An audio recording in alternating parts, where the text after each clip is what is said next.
I'm here, of course, to support, as co-sponsor, SB 1088, an act concerning services for individuals with intellectual and developmental disabilities. This is a critical piece of legislation on behalf of those with individuals with disabilities and their families. I thought I'd insert a little Bob Dylan into my testimony. I don't think that's ever been done here.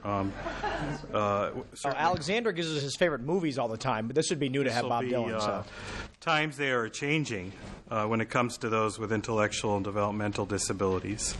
The song goes, "Come senators, congressmen, please heed the call. Don't stand in the doorway, don't block up the hall.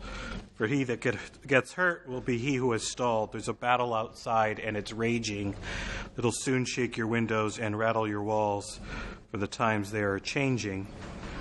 As co-chairs of the first in the nation bipartisan IDD Legislative Caucus, now 61 strong, co-chaired by myself, Senator Bai, and Jay Case, who I'm speaking for and with today.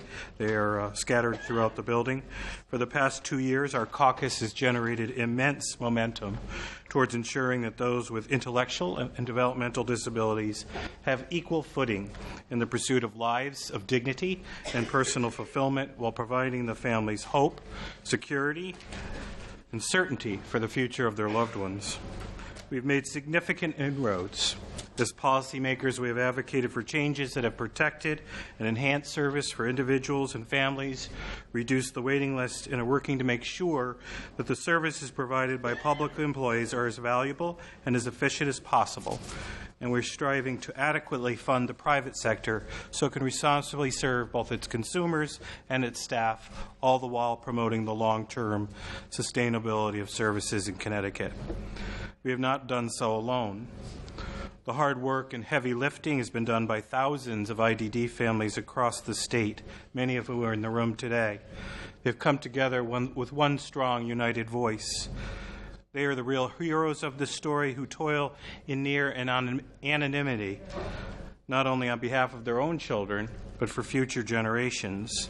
We thank those families today, and as well as the ARC Connecticut, and stand with them in advancing this great cause, the civil rights issue of our time.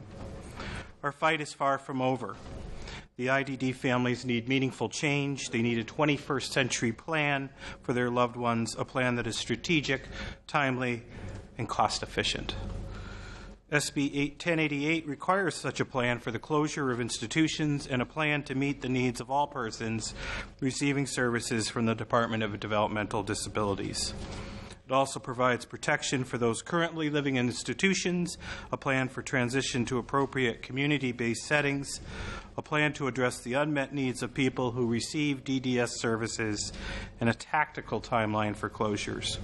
It also requires that the Commissioner report back to the Legislature on progress in implementing that plan no later than May 15, 2016 and December 15, 2016. We're very excited about this legislation, grateful for your kind consideration. We strongly urge passage.